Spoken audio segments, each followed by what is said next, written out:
স্বাগত ডিবিসি সংবাদে। আপনাদের সাথে আছি আমি শোভন শাহমিন দিশা। এবারে জানাবো খবরের বিস্তারিত। আগামীর দেশ হবে ন্যায় বিচার, মানবাধিকার এবং বাক স্বাধীনতার, এই কথা বলেছেন প্রধান উপদেষ্টা ডক্টর মোহাম্মদ ইউনূস। বলেন, এজন্য সামাজিক ন্যায় বিচার এবং রাষ্ট্র সংস্কারই এখন সরকারের প্রধান চ্যালেঞ্জ। শনিবার রাজধানীতে সেন্টার ফর গভর্নেন্স স্টাডিজ আয়োজিত বে অফ বেঙ্গল সম্মেলনের উদ্বোধন করে প্রধান উপদেষ্টা এসব কথা বলেন। প্রধান উপদেষ্টা আরও বলেন, সকল বৈষম্য দূর করতে সবার একত্রিত কণ্ঠস্বরে একটি সমৃদ্ধ ভবিষ্যৎ গড়ে তুলতে উৎসাহ দেয়। এবারের সম্মেলনে উপস্থিত হয়েছে দক্ষিণ এশিয়ার দেশগুলো সহ বিভিন্ন দেশের 800 জন অতিথি। 80টিরও বেশি দেশ থেকে 2 শতাধিক আলোচক, 300 জন প্রতিনিধি অংশ নিয়েছেন। Bangladesh has always been a land of dreams. এই সভ্যতা আমাদেরকে ব্যর্থ করেছে। শুধু পরিবেশের দিক দিয়েই নয়, মানুষ মুনাফার পেছনে মরিয়া হয়ে উঠাও এর জন্য দায়ী। নতুন একটি বিশ্ব গড়ার বিষয়ে ভাবতে হবে, যেভাবে আমাদের তরুণরা নতুন একটি বাংলাদেশের বিষয়ে ভাবতে শিখিয়েছেন আমাদের, যেখানে সম্পদকে কুক্ষিগত করা হবে না, সবার মাঝে সমানভাবে বণ্টন হবে। শেখ হাসিনা কর্তৃত্ববাদ প্রতিষ্ঠায় বিচার বিভাগ অনুঘটক হিসেবে কাজ করেছে বলে মন্তব্য করেছেন টিআইবির নির্বাহী পরিচালক ডক্টর ইখতিয়ারুজ্জামান। টিআইবি আয়োজনে সুপ্রিম কোর্টে রিপোর্টার্স ফোরামের সদস্যদের এক কর্মশালায় তিনি এই মন্তব্য করেন। বলেন, বিচার বিভাগ এবং গণমাধ্যমের স্বাধীনতা অঙ্গাঙ্গিভাবে জড়িত। বিচার বিভাগের সুফল পেতে হলে রাজনৈতিক সংস্কার আনতে হবে বলেও মনে করেন টিআইবির নির্বাহী পরিচালক। এছাড়া অনুষ্ঠানে সাংবাদিকদের বিরুদ্ধে আদালত অবমাননার মামলায় আইনি লড়াইয়ের পাশে থাকার ঘোষণা দেন অতিরিক্ত অ্যাটর্নি জেনারেল অনিক আর হক। সরকারি যে প্রতিষ্ঠানটা তার পক্ষে কেউ দাঁড়ায় বন্ধ রাখা যাবে দেন দ্যাট ইজ জাস্ট রিঅ্যাকশন। এটার ব্যাপারে একটু বুঝানি। কার্যকারিতা হারিয়েছে তৈরি পোশাক খাতের সবচেয়ে বড় সংগঠন বিজিএমইএ। প্রশাসক এবং 10 সদস্যের প্রশ্নবিদ্ধ সহায়ক কমিটি নিয়ে খুঁড়িয়ে খুঁড়িয়ে চলছে ঐতিহ্যবাহী এই সংগঠন। চলমান শ্রমিক অসন্তোষ সমাধানে কার্যকর ভূমিকা রাখতে পারছে না সংগঠনটি। অস্থিরতা নিরসন করে তৈরি পোশাক শিল্পকে সামনে এগিয়ে নিতে দ্রুত নির্বাচন দিয়ে কার্যকর কমিটি গঠনের দাবি সদস্যদের।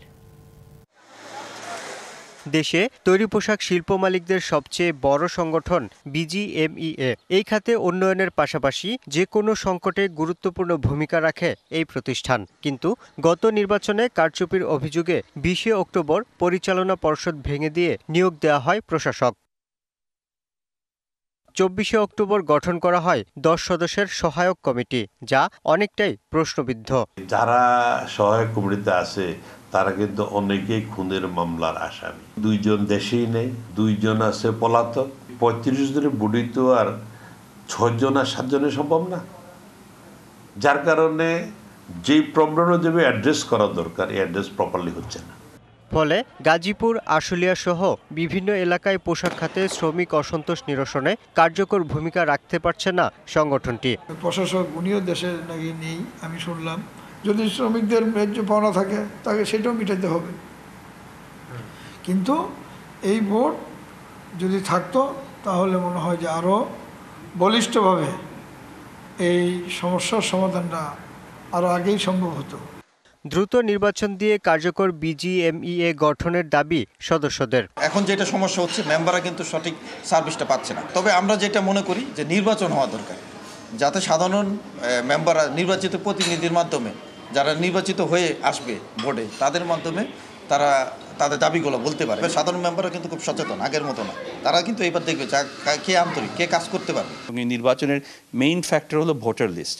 এই ভোটার লিস্টটি যেন ঠিকভাবে তৈরি করা হয়, কারণ আমাদের গত নির্বাচনের কিন্তু ভোটার লিস্ট নিয়ে একটি কমপ্লেন রয়েছিল।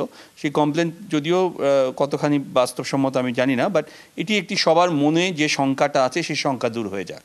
নিয়ম অনুযায়ী 120 দিনের মধ্যে সুষ্ঠু নির্বাচন দিয়ে নির্বাচিত পর্ষদের কাছে দায়িত্ব হস্তান্তর করবে প্রশাসক। Yusuf Rana, DBC news, Dhaka. রাজধানীর আজিমপুরে ডাকাতির সময়ে তুলে নেওয়া 8 মাসের শিশু জাইফাকে মোহাম্মদপুর থেকে উদ্ধার করেছে র্যাব। এ সময় আটক করা হয়েছে এক নারীকে। শুক্রবার সকালে আজিমপুর মেডিকেল স্টাফ কোয়ার্টারে ফারজানা আক্তারের বাসায় ডাকাতেরা নগদ 1.5 লাখ টাকা এবং 4 ভরি স্বর্ণালংকার নেয়ার পাশাপাশি শিশুটিকে অপহরণ করে নিয়ে যায়। সরকারি চাকরিজীবী ফারজানার স্বামী সন্তান নিয়ে ওই কোয়ার্টারে থাকতেন। পুলিশের তথ্য মতে সপ্তাহখানেক আগে থেকে ভুক্তভোগীর পরিবারের সাথে এক নারী সাবলেটে থাকতে শুরু করেন। প্রাথমিকভাবে প্রাথমিকভাবে ধারণা করা হচ্ছে ওই নারীর যোগসাজশেই বাচ্চা চুরি এবং বাসায় ডাকাতি হয়েছে। তবে সাবলেটের ওই নারীর কোনো পরিচয় সংক্রান্ত কাগজপত্র এখনো পাওয়া যায়নি। অগ্রহায়ণকে স্বাগত জানিয়ে ঢাকা বিশ্ববিদ্যালয়ের চারুকলার বকুলতলায় নৃত্য, গীত আর সুরের মূর্ছনায় উদযাপিত হলো নবান্ন উৎসব। এসব মিলিয়ে সবে নবান্নের উৎসবে শিরোনামে সকাল 7:30টায় শুরু হয় এই আয়োজন। শিল্পীরা লোকজ গান, নৃত্য আর কবিতা পাঠে মাতিয়ে রাখে দর্শকদের। জাতীয় নবান্ন উৎসব উদযাপন পরিষদের একটি 26তম আয়োজন।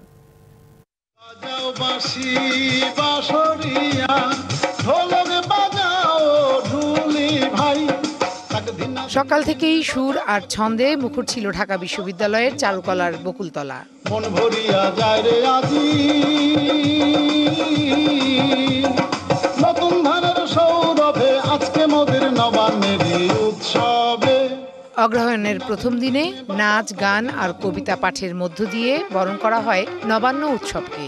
ধানের গোলা ভৈরা চাষি আনন্দে গান গায়, নাইহরিদের সঙ্গে লইয়া পিঠা পায়েস খায়। গ্রামীণ আবহ রেখে বৈচিত্র্যের অন্বেষণের আহ্বান জানানো হয় নবান্ন উৎসবে।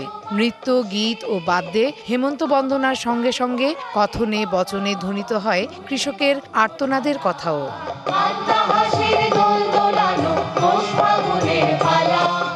সকাল থেকেই চারুকলার বকুলতলা মুখরিত দর্শক ও সংস্কৃতি মনাদের পদচারণায়। নানা বয়সীদের সঙ্গে এসেছে ছোট শিশুরাও। শহুরে পরিবেশে গ্রামীণ সংস্কৃতির এই আয়োজন দেখে উচ্ছ্বাসিত তারাও। এরকম নবান্ন প্রোগ্রামে করা হয়েছে, কিন্তু মানে গ্রামে যে দেখা হয়নি। এটা একটা মেলার মতো হয় গ্রামে, যদিও ঢাকাতে বা শহরে মেলার মতোই হয়ে থাকে, কিন্তু একটু ডিফারেন্ট টাইপ থাকে। পৌষ ফাল্গুনের আসা যাওয়া হবে, কিন্তু বাঙালির রং হচ্ছে নবান্ন উৎসব। পাকা ধানের রং তো আমরা ভুলতে পারি না, কৃষকের হাসিও ভোলা যাবে না। তবে সময়ের ব্যবধানে এই উৎসবে ঘটেছে ব্যাপক পরিবর্তন। গ্রামের চাষিরা সুবিধাজনক সময়ে ধান ঘরে তুললেও শহরে তা হচ্ছে নির্দিষ্ট একটা সময়ে। সুবিধা মতো দিনে পাকা ধান ঘরে এনে, বিশেষ করে হিন্দু সম্প্রদায় যারা, তারা সেই গৃহলক্ষ্মীর উদ্দেশ্যে পায়েস রান্না করে তারা সেটাকে উৎসর্গ করে তারপরে নিজেরা ভোগ করত। মুসলিম সম্প্রদায়ের ছিলেন গ্রামে, তারাও শীত নিয়ে এগুলো তৈরি করে তারা মসজিদে দিতেন। পরে তোবারক হিসেবে গ্রামের মানুষ আশেপাশে প্রতিবেশীদের মধ্যে তারা ভাগ করে খেতেন। তরুণ প্রজন্মের কাছে বাংলার ঐতিহ্যকে তুলে ধরতে এবং বাঁচিয়ে রাখতে জাতীয় নবান্ন উৎসব উদযাপন পর্ষদ এমন আয়োজন অব্যাহত রাখবে। আমরা চাই যে একটি আগামী প্রজন্ম প্রকৃতি বান্ধব একটি নতুন প্রজন্ম গড়ে উঠুক।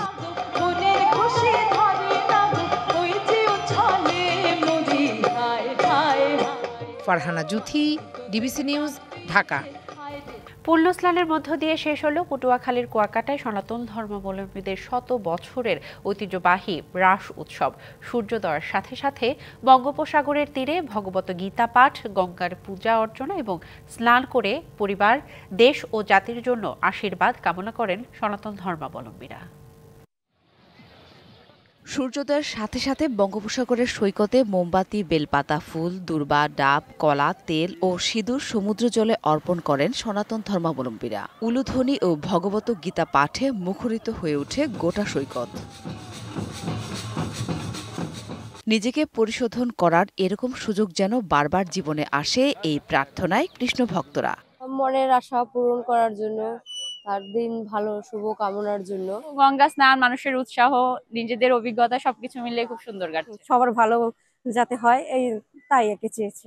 পঞ্জিকা মতে ভোর 3:32 পর্যন্ত পূর্ণিমা। তাই প্রতি বছরের ন্যায় এবারও শুক্রবার দিন ও রাতভর পূজা অর্চনা শেষে ভোরে সৈকতে স্নান করেন সনাতনীরা।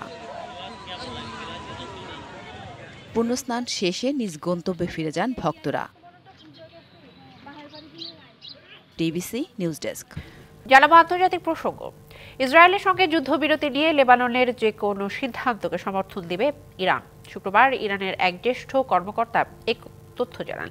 এদিকে 24 ঘন্টায় ইসরায়েলি হামলায় লেবানন জুড়ে 59 জন নিহত হয়েছে, আহত হয়েছে আরও 128 জন। লেবাননের পাশাপাশি ফিলিস্তিনের গাজায় অব্যাহত রয়েছে ইসরায়েলি আগ্রাসন।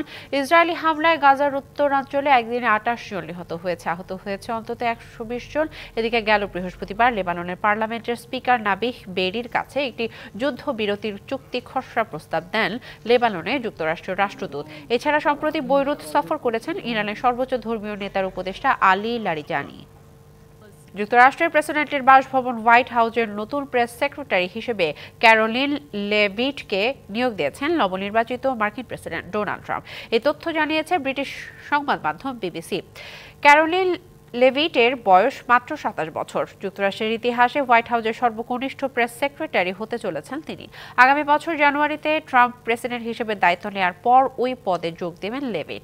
নিউ হ্যাম্পশায়ারের বাসিন্দা ক্যারোলিন লেভিট তার নিজ অঙ্গরাজ্যের ক্যাথলিক কলেজ সেন্ট অ্যানসেলম কলেজে যোগাযোগ এবং রাষ্ট্রবিজ্ঞান বিষয়ে লেখাপড়া করেছেন। স্কুলে থাকাকালীন তিনি ফক্স নিউজে এবং ট্রাম্পের হোয়াইট হাউস প্রেস অফিসে ইন্টার্ন করেছিলেন। নিয়োগের পর ক্যারোলিনকে স্মার্ট, দৃঢ় এবং অত্যন্ত কার্যকর যোগাযোগকারী হিসেবে মন্তব্য করেন নবনির্বাচিত প্রেসিডেন্ট। 2 ম্যাচের ফিফা ফ্রেন্ডলি সিরিজের শেষটায় স্বাগতিক বাংলাদেশের মুখোমুখি হবে মালদ্বীপ। বসুন্ধরা কিংস অ্যারেনায় ম্যাচ শুরু হবে সন্ধ্যা 6টায়। বছরের শেষ ম্যাচ খেলতে আজ মাঠে নামবে বাংলাদেশ জাতীয় ফুটবল দল। আগের ম্যাচ হারলেও শেষ ম্যাচে ফুটবলাররা চায় গোলের সুযোগগুলো কাজে লাগাতে। এই ম্যাচের ফলের উপর নির্ভর করছে কোচ হাভিয়ের কাবরেরার ভাগ্য। মালদ্বীপ সফরের সেকেন্ড ম্যাচেও চায় জিততে। প্রায় 1 বছর পর আন্তর্জাতিক ম্যাচ খেলতে নেমে জয় পেয়ে দল একেবারে আত্মবিশ্বাসী হয়ে উঠেছে। বাংলাদেশের সাথে 2 ম্যাচের টেস্ট সিরিজের জন্য দল ঘোষণা করেছে স্বাগতিক ওয়েস্ট ইন্ডিজ। 15 জনের স্কোয়াডে 5 জন পেসার রেখেছে ক্যারিবীয়রা। চোটের কারণে 15 সদস্যের দলে নেই অলরাউন্ডার জেসন হোল্ডার। এই পেস অলরাউন্ডার না থাকলেও মোট 5 পেসার রেখেছে স্বাগতিকরা। দলে ফিরেছেন স্পিনার কেভিন সিনক্লেয়ার। অন্যদিকে মূল সিরিজ শুরুর আগে 4 দিনের প্রস্তুতি ম্যাচ বাতিল হয়েছে বাংলাদেশের। বিকল্প হিসেবে আগামীকাল 2 দিনের একটি প্রস্তুতি ম্যাচ। মূলত ওয়েস্ট ইন্ডিজ ক্রিকেট বোর্ড 4 দিনের ম্যাচটি 2 দিনে নামিয়ে আনার প্রস্তাব দেয়। পরে সেই প্রস্তাব গ্রহণ করে বিসিবিও। 22 নভেম্বর অ্যান্টিগায় শুরু হবে সিরিজের প্রথম টেস্ট। সংবাদ এই ছিল এখনকার মতো। ডিবিসি নিউজের সংবাদগুলো পড়তে ভিজিট করুন dbcnews.tv আর ভিজিট করুন ডিবিসি নিউজের ফেসবুক পেজ এবং ইউটিউব চ্যানেল। ডিবিসির সঙ্গে থাকুন।